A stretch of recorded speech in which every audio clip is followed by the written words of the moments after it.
안녕하세요. 여러분, 안녕하세요.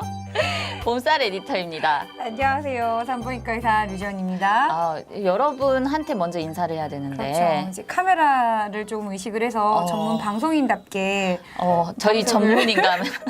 전문 방송인답게 카메라를 좀 응시해 주세요. 네. 2번 카메라입니다. 쌤, 팟캐스트만 듣는 분들은 네. 정말 카메라가 막 수십 대 되는 줄 알겠어요. 11번 카메라도 좀 봐주시고요. 네, 알겠습니다. 네네. 그러면 저희 첫 번째 순서 먼저 닥터류 알려주세요, 선생님. 네. 오늘 주제가 뭔가요? 바로 뭐냐면 임신 중 영양제예요. 병원에 이거 먹어도 돼요? 이것도 받았는데 뭐 먹어야 돼요? 라고 이렇게 물어보시는 분들이 굉장히 많거든요. 자, 우리 임신 중 영양제 그럼 제일 먼저 떠오르는 게 뭐죠? 엽산. 그렇죠. 좋아요. 왜냐면 이제 산부인과 취직 좀 시켜주세요. 엽산입니다. 엽산. 비타민 중에 하나예요. 수용성 비타민 중에 하나이고 우리가 이제 뭐 흔히 얘기하는 녹색 채소, 녹황색 채소에 풍부하고 이제 곡물에도 풍부한 수용성 비타민인데 이 엽산이 부족한 사람들에게서는 다 그런 건 아니지만 이제 기본적으로 세포 분열하는 과정에서 세포 분열에 이상이 동반되는 그런 신경관 결손 같은 우리가 신경학적인 이상이 동반되는 기형이 발생할 수 있는 확률이 높다라는 것이 밝혀졌습니다. 그렇구나. 네, 그러니까요. 엽산이 부족하면 신경관 결손이 생길 수 있는 거를 발견했대요. 그래서 그러면 아이를 준비하는 사람들한테 엽산을 먹였더니 일정 용량으로 먹였더니 확실히 신경관 결손이 줄었을까요?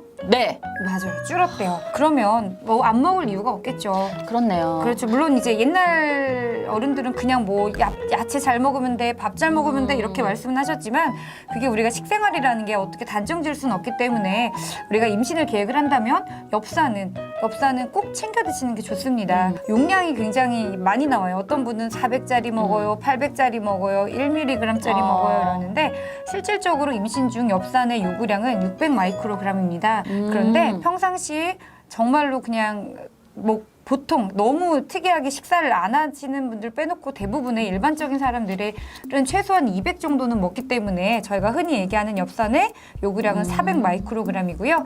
이 엽산이 가장 중요한 시기는 바로 임신 초기. 가장 초기이기 때문에 임신인 걸 알고 드시면 조금 늦습니다. 조금 안타깝게도 늦기 때문에 임신인지 모를 때부터 엽산의 작용이 들어가기 시작을 하거든요. 그래서 엽산을 어떤 사람은 임신하기 전에 400 마이크로그램으로 드시다가 그럼 이제 임신했으니까 800으로 올려야 되는 거 아니에요?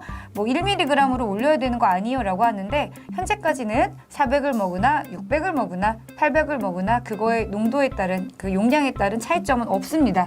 그래서 원하시는 거 선택하셔도 되고요. 그냥 저희가 권해드리는 거는 400 마이크로그램 이상 드시라는 거고요. 이전에 신경관 결손을 낳은 적이 있는 분들은 이제 기질적으로 내가 엽산을 먹었지만 엽산의 대사에 남들과 다른 어떤 기질적인 문제가 있을 확률이 있기 때문에 그런 기왕력이 있는 분들은 엽산의 요구량이 좀 다릅니다. 10배예요, 10배. 그래서 400ml 그 마이크로그램이 아니라 우리가 4mg 드시라고 하거든요. 그리고 또 이제 철분제도 얘기가 많이 나오는데요. 많이 나오죠. 꼭 필요한 영양소고요. 근데 또 보건소나 이런 데 가면 주더라고요. 맞아요. 공짜로도 많이 나눠줘요. 임신했다 그러면, 그죠? 맞아요. 다 줍니다. 왜냐면 음식으로는 충당하기 힘들기 때문에 임신을 하게 되면 우리가 아이 한 명을 키워내야 되잖아요. 근데 아이한테 들어가야 되는 최소량의 철분이 있습니다. 음식을 통해서 들어오는 거는 한계가 있기 때문에 철분제는 반드시 복용해야 되고 저희가 권하고 있는 건 30mg입니다. 중요한 거는 철의 어떤 대사되는 형태가 다양하게 있지만 그거에 따른 혈중 농도라든지 그런 거는 큰 차이가 없다고 그러고요. 그러면 선택할 때 어떻게 해야 돼요? 라고 많이 물어보시더라고요. 천연철이 좋아요? 아니면 철분제 중에 제일 좋은 게 뭐예요? 라고 하는데 우리가 이제 철분이 이온화되는 과정에서 흡수될 때 같이 붙는 이런 다른 물질이 있어요. 페로스 철분이랑 같이 붙는 게 뭐 철분제 뒤에 설명서를 보면 글루코네이트, 뭐 설페이트, 포메이트 뭐 이렇게 굉장히 종류가 많이 있는데 실질적으로 그러면 어떤 게 제일 좋습니까? 라는 거에 대해서는 보면 결론적으로는 차이가 없다예요. 차이가 없다 이렇게 돼 있기 때문에 나한테 맞는 거를 찾아서 드시는 게 좋고 이게 어떻게 보는 거예요? 철분제 용량 보기가 힘들어요. 그러면 꼭 중요한 건 철분제 용량에는 그렇게 써 있어요. 철로서 몇 미리그램.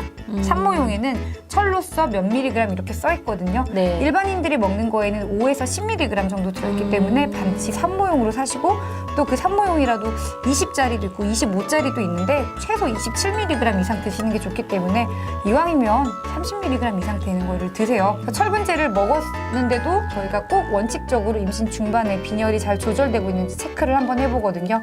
근데 그 빈혈 수치가 굉장히 심하다면 내가 고기를 너무 안 먹은 건 아닌지, 아니면 내가 먹고 있는 철분제가 나한테 흡수가 너무 소장에서 흡수되는데 내가 철분 흡수율이 너무 떨어지는 건 아닌지 고려해서 철분제를 바꿔보는 것도 고려를 해보시면 되고요. 철분의 용량을 2배로 늘리셔도 됩니다. 그래서 그 보건소에 가서 막 2배로 늘리세요 이러면은 안 준대요 라고 하시는 데도 있기는 하던데, 실질적으로 철분제를 먹었음에도 불구하고 빈혈이 컨트롤되지 않으면 하루에 최대 용량은 60에서 100mg까지 드셔도 됩니다.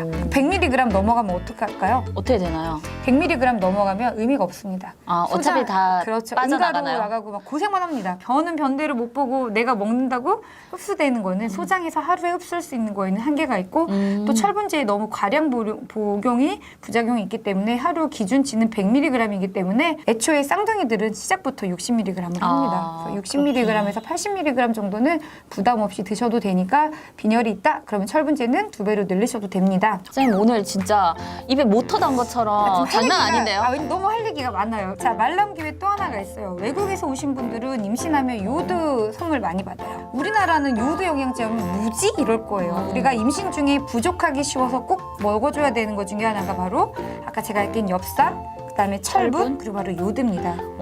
요드가 너무 부족하게 되면 선천성 갑상선 기능 저하증이 생길 수가 있어요. 왜 우리나라에서는 요드에 대한 영양제가 크게 보급이 안 돼 있냐면, 우리나라는 김과 미역을 많이 먹기 때문에 워낙 식생관 자체가 많이 먹는 나라이기 때문에 따로 요드 영양제를 챙기실 필요는 없을 것 같아요. 그리고 또 하나 이제 아연 들어보셨어요? 아이가 있는 엄마면은 아연 영양제에 대해 들어보셨을 거예요. 들어봤어요. 아연, 보통 감기 많이 걸린다 그러면은 아연 영양제 주라 그러는데, 아연은 이제 소고기, 굴, 멸치 같은 거에 들어가 있기 때문에 채식주의자인 분들은 굉장히 아연 농도가 떨어질 수가 있는데요. 중요한 건 아연이 자꾸 떨어지면 면역력이 떨어지고 상처 회복도 안 되고, 중요한 건 식욕 부진이 생겨서 임신 중에 이제 영양 상태에 적신호를 끼칠 수가 있는데, 아주 심한 채식주의자가 아닌 이상은 아연 부족이 우리가 현실적으로 먹는 거에 있어서 크게 문제가 되진 않고요. 또 중요한 거는 아연 같은 경우는 너무 과량으로 먹었을 때 안정성이 확보가 되지 않기 때문에 아연에 대한 영양제는 굳이 드실 필요는 없을 것 같아요. 이제 우리가 또 궁금해하는 게 비타민 A가 기형아를 일으킬 수 있다는 거는 굉장히 많이 들어봤을 거예요. 맞아요. 들어봤던 것 같아요. 맞아요. 실제로 그런가요? 그럼요. 비타민 A는 10,000IU, 하루에 10,000IU 이상 먹게 되면 아이한테 오히려 악영향을 줄 수 있기 때문에 과량으로 먹어서는 안 되는 비타민 중에 하나예요. 근데 먹기는 먹어야 되는 종류인가요? 그렇죠. 임신을 하게 되면 비타민 A에 대한 요구량도 늘어나는 거는 맞습니다. 아, 그래서 과도하게만 먹지 그렇죠. 마라라는 거군요. 근데 이제 종합영양제나 이런 거에 보면 비타민 A가 들어있으니까 걱정하시는 분들이 있더라고요. 그래서 그거의 하루 양을 봤을 때 10,000IU 이하다, 영양제로 먹는 게 10,000IU 이하다, 그러면 충분히 드셔도 되는데, 우리가 이제 여드름 치료제가 비타민 A 유도체로 만들어진 거기 때문에 여드름 치료약 먹으면 이제 기형아가 생길 수 있기 때문에 반드시 피임을 해야 되는 종류가 있습니다. 비타민 A가 풍부한 게 또 뭘까요? 음식 중에 생각나는 거 있어요? 비타민 A 하면? 전혀 없네요.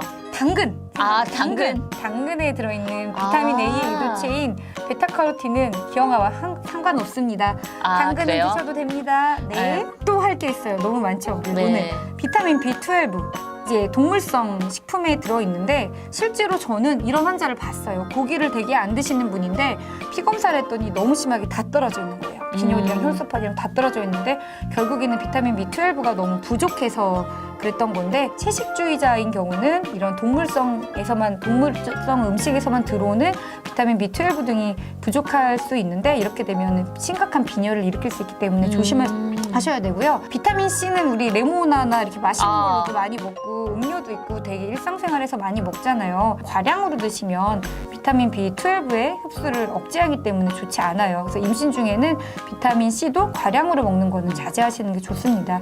그냥 평소 먹는 것보다 약 한 20% 정도 조금 더 챙겨 먹으면 될 정도니까 크게 상관은 안 하셔도 돼요. 그러니까 결국에는 고기도 먹고 야채도 잘 먹어야겠죠. 우리가 비타민하면 왠지 다 야채 과일에서만 올 것 나왔지만 실질적으로 고기 같은 동물성 식품에서 들어오는 아연, 뭐 비타민 B12 이런 것도 굉장히 많기 때문에 골고루 먹으면 돼요. 그런데 아무리 밥을 잘 먹어도 안 들어오는 비타민이 하나 있어요. 비타민 D. 딩동딩동. 네, 요 정도는 공부합니다. 맞습니다. 유일하게 안 들어오는 애는 제가 심하게 얘기하면 절대 안 들어와요. 절대 안 아무리 돼요. 음식으로 먹어먹고 절대 내가 안 햇볕에 들어오네. 아무리 노출해도 한국에서는 지도적으로 이제 위도 자체가 높기 때문에 안 들어와요. 엄마 비타민 D가 너무 낮잖아요. 네. 근데 비타민 D의 주 역할이 이제 칼슘의 흡수와 작용을 도와주는 거기 때문에 비타민 D가 낮은 사람이 골다공증이 많이 생기잖아요. 아기도 그래요. 아기도 뼈가 조금 약하대요. 그래서 신생아기 보통 골절도 더 많이 생길 수가 있고 성장 지연이 올 수도 있고요. 보통 비타민 D는 지용성 비타민이기 때문에 너무 과량으로 먹게 되면 문제가 될 수 있기 때문에 본인의 수치를 확인하게 됩니다. 그래서 본인의 수치를 피검사로 체크를 해서 나한테 맞는 양을 보는 게 좋은데 임신 중에는 저희가 한 최대 2000 IU 정도 드시는 것을 권해드립니다. 보통 하루 권고량이 600 IU밖에 안 되지만 검사해 보면 10도 안 되시는 분들이 많아요. 기본 수치가 정상은 30이거든요. 그래서 그런 분들은 2000 정도를 권해드리고요. 2000 이상 먹는 거에 대해서는 아직까지는 안정성이 확보돼 있다라기보다는 이견이 많은 상태이기 때문에 비타민 D는 하루에 2000 정도 드시는 게 좋습니다. 아, 또 얘기 안 한 게 있어요. 뭐예요? 칼슘. 아, 칼슘도 우리가 얘기가 많이 나오는데 칼슘은 임신했다 그래서 요구량이 늘어나진 않아요. 하루 요구량이 1000mg이거든요. 네. 근데 우리가 칼슘을 꼭 드셔야 되는 이유가 우리나라 평균 칼슘 섭취율은 하루에 500mg이 안 됩니다. 외국처럼 유제품을 많이 먹는 나라가 아니기 때문에 임신을 해서 칼슘이 막 더 필요한 건 아닌데 칼슘을 조금 신경을 써주시는 게 좋을 것 같고요. 노력하면 음식으로 들어올 수 있습니다. 왜냐하면 칼슘제는 또 너무 많이 먹으면 혈관에 침착되는 부작용도 있다고 그래요. 그래서 칼슘은 임신을 하면 좀 신경 써서 많이 드시고요. 내가 영 멸치도 싫어하고 영 우유랑 치즈 같은 거를 전혀 못 먹어요. 그러면 그때는 칼슘제를 드시는 것도 좋습니다. 아니, 근데 지금 쌤. 너무 많이 얘기를 해서 그러니까요. 임신을 한 사람이라면 이거 뭐 먹으라는 게 너무 많은데 이거 도대체 다 어떻게 먹으라는 거야? 라는 지금 생각을 할 것 결론을 같아요. 낼게요. 일단 결론. 야채와 고기를 적당히 드셔야 돼요. 편식하면 부족하지 안 돼요. 않게. 그렇죠. 편식하면 안 된다. 이게 결론이에요. 그래서 기본적인 비타민 다 들어오고 미네랄도 어느 정도 들어옵니다. 그럼에도 불구하고 우리가 그럼 임신 중에 먹어야 되는 거. 자, 일단 임신을 했다. 그러면은 엽산, 임신 준비할 때부터 엽산 400 마이크로그램 이상 드시면 되고요. 유일하게 음식으로 안 들어오는 비타민 D 드시면 됩니다. 그래서 이제 임신 1단계가 다 끝나갔어요. 그래서 이제 임신 1단계 이제 1단계. 한 14주 정도 지나고 입도 또 좋아지고 이제 막 배가 막 나오기 시작을 해요. 그러면 이제 그때부터 어지러워지기 시작하죠. 그럼 이제 철분제 드시면 철분. 됩니다. 철분제가 이제 메인 영양소로 바뀌게 되고요. 비타민 D는 그때도 드시는 거죠. 왜냐면은 끝까지 아기 날 때까지 계속 먹는 거고 엽산은 이제 음식으로도 들어올 수 있기 때문에 먹어도 되고 안 먹어도 되는 철분제 먹으면은 변비 생긴다 그랬잖아요. 위장 장애가 심하니까 유산균 같이 드시면 좋고요. 유산균 종류는 산모용이 따로 없습니다. 다시 한번 정리를 해보면 엽산, 비타민 D, 그다음에 비타민 D, 철분. 그렇죠. 그다음에 오메가 3요? 플러스 알파로 오메가 3. 플러스 또 먹고 싶다 그러면 유산균. 유산균. 네. 직업인으로 보이네요, 이제. 그럼요. 전문가입니다. 그러네요.